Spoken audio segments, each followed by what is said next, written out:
So good morning all. तो मैं उदित छिपर एक बार फिर से आप सबका अपने यूट्यूब चैनल बहुत बहुत स्वागत करता हूं। तो आप सबको याद होगा हमने फिजियोग्राफी ऑफ इंडिया स्टार्ट किया हुआ था और फिजियोग्राफी ऑफ इंडिया में ग्रेट हिमालयंस के बारे में हमने बात की थी। जैसा कि आप यहाँ भी देख सकते हैं, great Himalayas, plains, plateaus, coastal plain, island and desert, है ना। तो हमने ग्रेट हिमालयंस के बारे में बात की थी कि ग्रेट हिमालयंस कितने टाइप के हैं और उन्हीं के थ्रू ड्रेनेज बेसिन एक टॉपिक था जो इनमें कवर नहीं होता, बट इन दोनों का ही कहीं ना कहीं पार्ट है। तो उसके बारे में मैंने आपको थोड़ा बताने की कोशिश की थी और बात की थी कि हम अगली वीडियो में बात करेंगे। तो आज का जो टॉपिक रहेगा हमारा वो वही रहेगा ड्रेनेज बेसिन का, कि किस तरह से इंडिया ड्रेन होता है। अंडरस्टूड। तो ड्रेन का मतलब है कि आप इसको सिंपल लैंग्वेज में पढ़िए कि जैसे लास्ट वीडियो में मैंने बताया था कि घर की पाइप रहती है ना, ड्रेन वाली, जो रेन वाटर हार्वेस्टिंग के लिए भी यूज करते हैं। तो वो पाइप का काम रहता है पानी को डायरेक्ट लेके आना और निकाल देना सीवरेज में, है ना। पानी आ रहा है डायरेक्ट सीवरेज में जा रहा है, मतलब उसका कोई यूज नहीं हो रहा। सिमिलरली रिवर्स ऐसी ही है, रिवर्स आपकी ग्लेशियर से मेल्ट हो रही है और सीधा बाहर जा रही है। अनटिल और अनलेस हम उस पर कोई हाइड्रो प्रोजेक्ट ना लगाएं, कहीं उसको इरिगेशन के लिए डाइवर्ट ना करें। समझिए, जैसे ट्रेन की पाइप डायरेक्ट जा रही है, अगर हम उसको रेन वाटर हार्वेस्टिंग के लिए यूज नहीं करेंगे तो बाहर ही जाएगा। तो सिमिलरली रिवर्स का भी काम ड्रेनेज का ही रहता है। ड्रेनेज का रहता है जब हम उनसे काम लेते हैं, कहीं ना कहीं प्रोजेक्ट लगाया, कहीं डाइवर्ट करके इरिगेशन के लिए यूज किया, कहीं वाटर सप्लाई के लिए यूज किया, है ना, कहीं स्टोर कर लिया। तो ये सब काम आपका ड्रेनेज बेसिन में, ड्रेनेज में ही आता है। तो आज इसके बारे में बात करेंगे। तो चलिए स्टार्ट करते हैं। तो ड्रेनेज बेसिन के बारे में शुरू करने से पहले मैं आपको थोड़ा बेसिक फिजिक्स के बारे में बताऊंगा, जो 10th 11th में आप सबने पढ़ी होगी, कि एक एनर्जी की टर्म रहती है। एनर्जी आप सबने सुना होगा, है ना, कि कोई भी एनर्जी है या, है ना, तो energy can neither be created nor be destroyed, कि आप ना तो इसको क्रिएट कर सकते हैं ना डिस्ट्रॉय कर सकते हैं, बट आप इसे ट्रांसफर कर सकते हैं one form to another. Simple है। अब इस एनर्जी का मतलब क्या है कि आप इसको ट्रांसफर कर सकते हैं। फॉर एग्जांपल आपके विंड मिल लगी हुई है, तो विंड मिल क्या कर रही है, जो विंड आ रहा है उससे घूम के विंड एनर्जी को इलेक्ट्रिकल एनर्जी में कन्वर्ट कर रही है ना। डैम्स जो हैं, डैम्स भी आपकी इलेक्ट्रिसिटी जनरेट कर रहे हैं, है ना। अभी हम जो बात करेंगे हम इसी के ऊपर ही बात करेंगे, डैम जो हमारी इलेक्ट्रिसिटी किस तरह जनरेट कर रहे हैं। अब आप सबको पता है डैम जो रहता है उसमें पानी रहता है इतना काफी, ठीक है, और यहां से पानी फ्लो करता है। अब ये हम सबको पता है कि अगर पानी हाइट पे है और उसने यहां आना है तो ऑब्वियसली यहां पे आएगा, स्पॉन्टेनियस है ये, है ना। बट आएगा, अगर फिजिक्स की टर्म में आप इसको देखिए तो ये आएगा क्यों। यहां पे जो आपका पानी स्टोर है ये बेसिकली स्टोर है पोटेंशियल एनर्जी की फॉर्म में। अंडरस्टूड। ये पोटेंशियल एनर्जी की फॉर्म में आपका जो लेक होती है डैम की, उसमें पोटेंशियल एनर्जी की फॉर्म में पानी सेव रहता है। जब आप यहां से इसको फ्लो करवाते हैं, ये रहती है पोटेंशियल एनर्जी, और ये हमारी डैम्स में कन्वर्ट होती है काइनेटिक एनर्जी में। इससे हमें कुछ नहीं मिलेगा, इस काइनेटिक एनर्जी से हमें पावर जनरेशन मिलती है।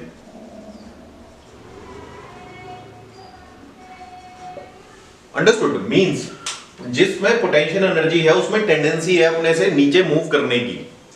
अंडरस्टूड। हाइट पे अगर कुछ है पोटेंशियल एनर्जी की, अगर आप फॉर्मूला देखिए तो वो यही रहता है m इंटू जी इंटू एच। m हो गया इसका मास, g हो गया 9.8 और हाइट हो गया कितनी हाइट पे है, एल्टीट्यूड जिसको हम कह देते हैं। अंडरस्टूड। तो इस फॉर्म में ये एनर्जी रहती है। मेरा ये बताने का मतलब सिर्फ ये है कि जो आपकी रिवर फ्लो करती हैं वो पोटेंशियल एनर्जी के तहत ही फ्लो करती हैं। अंडरस्टूड। अगर गंगा रिवर गोमुख ग्लेशियर से निकल रही है तो उसकी इतनी पोटेंशियल एनर्जी रहेगी कि वो अपने आप ही फ्लो करती रहेगी। अंडरस्टूड। स्पॉन्टेनियस है कि वहां से जब निकलेगी तो उसकी इतनी पोटेंशियल एनर्जी हाइट पे रहेगी और उसके बाद हाइट उसकी डिक्रीज ही होगी। जैसी हाइट डिक्रीज होगी तो जो ये पॉइंट है इस पे अगर हाइट 10 की है तो यहाँ पे अगर हाइट 8 की हुई तो पोटेंशियल एनर्जी तो है इसमें, है ना, डिफरेंस है, तो फ्लो करेगी। मेन रिवर का कॉन्सेप्ट फ्लो करने का ये रहता है। ओके, था बड़ा बेसिक सा, पर मैंने कहा अगर स्टार्ट कर रहे हैं तो आपको स्टार्टिंग से बताएं। तो ये मतलब रहता है पोटेंशियल एनर्जी का। इसी तरह से आपकी जितनी रिवर्स हैं वो सभी रिवर्स जो भी है कहीं से भी निकलती हैं, वो सभी कहीं ना कहीं ग्लेशियर से निकल के, अगर आप हाइट देखें तो रिड्यूस ही हो रही है, कोई भी आपको ऐसा नहीं दिखेगा कि ऊपर जा रही है। ओके, तो ये बात रहती है सोर्स ऑफ रिवर की, या रिवर फ्लो की, जो मैंने यहां पे लिखा था। अंडरस्टूड। इसके बाद बात आती है सोर्स ऑफ ओरिजिन की। सोर्स ऑफ ओरिजिन के लिए मैंने यहाँ पे एक लिस्ट बनाई है जिसे आप देख सकते हैं, जो मैं सोच रहा हूं हम लास्ट में बात करेंगे, अभी इसके बारे में जरूरी नहीं है, अभी हम टेक्निकल पे बात करते हैं। देन आती है बात ट्रिब्यूटरीज की। तो ट्रिब्यूटरीज क्या होता है? ट्रिब्यूटरीज होता है कि आपकी कोई एक मेजर रिवर है और उसको आगे चल के कोई और रिवर ज्वाइन कर रही है। फॉर एग्जाम्पल ये ए रिवर है और इसको एक्स ने ज्वाइन किया, इसको वाई ने ज्वाइन किया, है ना? तो एक्स और वाई ट्रिब्यूटरी होगी ए की, सिंपल है। ओके, तो ट्रिब्यूटरीज वो होगी जो मेन रिवर को ज्वाइन करती हैं। और कैचमेंट एरिया वो रहता है जब आप, जो basically catchment area river basin same ही चीज है, area of land drained by the river and its tributary. For example यहां से अगर रिवर फ्लो कर रही है तो ये जितना एरिया यहां पे वो कर रही है, ड्रेन कर रही है, इस बेसिकली इस एरिया को कहते हैं कैचमेंट एरिया, जहां पे रिवर बेसिन बना रही है। ओके, रिवर बेसिन जिसको हम कह देते हैं, वो होता है कैचमेंट एरिया, कि कितने एरिया को रिवर ड्रेन कर रही है और उसकी ट्रिब्यूटरीज। ओके, अगर मैं गंगा की बात करूं तो गंगा का कैचमेंट एरिया आपका पूरा एमपी से लेके वेस्ट बंगाल तक आएगा। अभी नो डाउट उसकी ट्रिब्यूट, यहां से तो उसकी ट्रिब्यूटरीज आ रही है, यमुना आ रही है, चंबल आ रही है, सोन आ रही है, बट वो काउंट गंगा रिवर बेसिन ही होगा, क्योंकि मेन रिवर ही काउंट होगी, river and its tributary. Understood? तो ये रही बात कैचमेंट एरिया की और ट्रिब्यूटरीज की। तो उम्मीद करता हूं यहां तक आपको समझ आया होगा और अब आगे बढ़ते हैं। तो अभी हम बात करेंगे हिमालयन रिवर्स के बारे में। तो हिमालयन रिवर में आप सबको पता है कि मेजर रिवर आती है आपकी गंगा, इंडस, ब्रह्मपुत्रा। अंडरस्टूड? तो इनका ओरिजिन की अगर मैं बात करूं तो अगर आप नॉर्थ इंडिया का मैप देखें, अगर ये J&K है, यहां से ये इधर आपका नेपाल की तरफ जा रहा है और यहाँ पे ये ऐसे है इंडिया, ये बेसिकली POK एरिया आ गया आपका। तो जो गंगा रिवर है, गंगा रिवर आपकी कहीं यहां से निकलती है, इसको हम कह देते हैं Gomukh glacier. Understood? Ganga, Indus, और इंडस गंगा और एक ब्रह्मपुत्रा। ब्रह्मपुत्र जो आपकी इंडस निकलती है, इंडस आपकी निकलती है मानसरोवर से। यहां पे है मानसरोवर, जैसे हमने यहां बात की, इंडस निकलती है मानसरोवर लेक से। इंडस रिवर आपकी फ्लो करती है, गंगा रिवर तो यहां से निकली और ऐसे जा रही है, ये है ना। यमुनोत्री भी, यहां यमुनोत्री ग्लेशियर है, यहां से यमुना निकलती है, वो ऐसे जाती है और यहां पे आके मिलती हैं। इसे हम कह देते हैं प्रयागराज। बेसिकली प्रयाग आप उसको कहते हैं जहां पे रिवर मीट करती हैं, river meet more than one, जहां पे एक से ज्यादा रिवर मीट करती है उसे प्रयागराज कहते हैं, प्रयाग कहते हैं बेसिकली। जैसे देव प्रयाग में आपकी भागीरथी और अलकनंदा मिलती है, कर्ण प्रयाग, विष्णु प्रयाग, रुद्र प्रयाग, तो ये सभी जो प्रयाग है वहां पे रिवर मीट करती हैं। अंडरस्टूड? बेसिकली आप ये कह सकते हैं कि ट्रिब्यूटरीज जहां मेन रिवर को मीट करती है उस एरिया को प्रयाग कहते हैं। इसलिए इलाहाबाद को भी प्रयागराज का नाम दिया गया, क्यों? प्रयाग एंड राज, गंगा, यमुना और सरस्वती मीट करती हैं। ओके, तो गंगा नीचे आ रही है, यमुना आपको पता है यहां पे मिल गई, इसके बाद इसका नाम आ गया, आगे जब ये फ्लो हुई तो गंगा। तो बेसिकली यमुना भी गंगा के ट्रिब्यूटरी निकली as per our previous logic. यहां से आपकी जो निकलती है मानसरोवर, वो जाती है मानसरोवर से इंडस, वो ऐसे कुछ फ्लो करती है और ऐसे चली जाती है। अंडरस्टूड? इसी तरह यहां पे है आपकी राकस लेक।